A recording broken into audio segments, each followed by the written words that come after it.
தன் பணிகளை தொடர்வாருன்னு என்கிட்ட பிரஸ்ல கேட்டாங்க.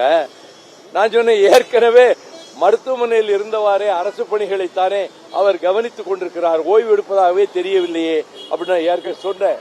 நீங்களும் அதுக்கு பிறகு நாள் தவறாம செக்ரட்டரியேட் போறது, கோட்டைக்கு போறது, இப்பயும் சுற்றுப்பயணம் வச்சிருக்கிறாரு. அடுத்து 3 நாள்ல போறாரு, தூத்துக்குடிக்கு போறாரு, அதையெல்லாம் சொன்னாரு. பிறகு அவங்க முப்பெரும் விழாவை எப்ப நடத்த போறாங்கன்னு கேட்டோம். செப்டம்பர் 17 கரூர்ல நடத்துறதா இருக்குன்னு சொல்லி சொன்னாங்க. அப்ப நான் சொன்னேன், நாங்க 15 செப்டம்பர் 15 பேரறிஞர் அண்ணா பிறந்தநாள் விழா 117வது விழாவை திருச்சியில வச்சிருக்கிறோம்.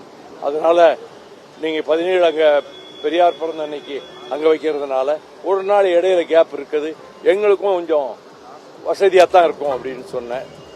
அதன் பிறகு அந்த கவின் கொலை வழக்கில் அந்த குற்றவாளியையும் கைது மேற்கொண்டிருப்பதை நான் சுட்டிக்காட்டிய போது உடனடியாக அந்த செய்தி வந்தவுடன் உடனடியாக செய்து கொண்டோம்.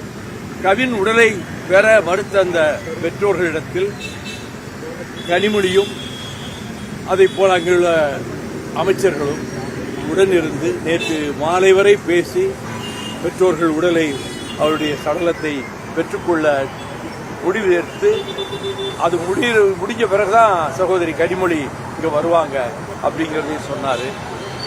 பொதுவா பிரஸ்ல நான் சொல்றது, இந்த ஆணவ கொலைகள் என்பது நிறைய நடக்கிறது.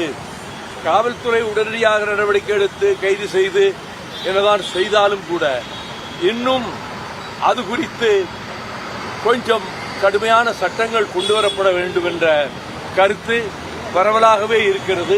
ஜெயச்சந்திரனின் அடடா ஆடியோ ஆஃபர் 5 முதல் 70% வரை டிஸ்கவுண்ட். ஆகவே உங்களுடைய அரசுமதை பரிசீலனை செய்யும் என்று நான் கருதுகிறேன் சொன்னேன். அதன் பிறகு இப்பொழுது எல்லா இடங்களிலும் ஒரு பெயர் ஆர்வத்தோடு உங்களுக்கு லட்சக்கணக்கான மக்கள் திரண்டு வருகிறார்கள் உங்கள் சுற்றுப்பயணத்தில்.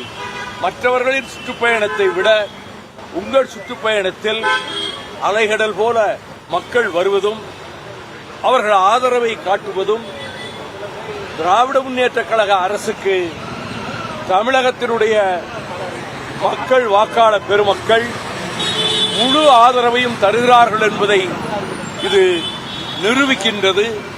ஆகவே ஒரு மகத்தான வெற்றியை எதிர்நோக்கித்தான் சட்டமன்ற தேர்தலை நாம் சந்திப்போம். அது உங்கள் தலைமையிலான கூட்டணி, நம்முடைய முதலமைச்சர் மாண்புமிகு சகோதரர் தளபதி மு.க. ஸ்டாலின் அவர்கள் தலைமையிலான அரசு, திராவிட மாடல் அரசு மிக பெரும்பான்மையான சட்டமன்ற உறுப்பினர்களை பெற்று, அறுதி பெரும்பான்மை பெற்று, absolute majority on its own, Dravida Munnetra கழகத்துக்கு மட்டுமே அறுதி பெரும்பான்மை கிடைக்கக்கூடிய விதத்தில் தான் வரப்போகிற சட்டமன்ற தேர்தல் முடிவுகள் இருக்கும் என்று என்னுடைய கருத்தை பத்திரிகையாளர்களிடத்திலே நான் பதிவு செய்கிறேன். ஆகவே அங்கே கூட்டணி அரசு என்ற பேச்சுக்கே அதிலே இடமில்லாமல் போய்விடுகிறது. இங்கே அதனால் தான் தொடக்கத்திலிருந்து நான் சொல்லி வருகிறேன், தனி அரசு திராவிட முன்னேற்ற கழகத்தினுடைய தனி அரசுதான் அமையும், கூட்டணி அரசு அல்ல. அவர்கள் முழு பெரும்பான்மையை பெறுவார்கள் என்பதை நான் கடந்த சில நாட்களாகவே பத்திரிகையாளர்கள் சந்திப்பிலே சொல்லி வருகிறேன்.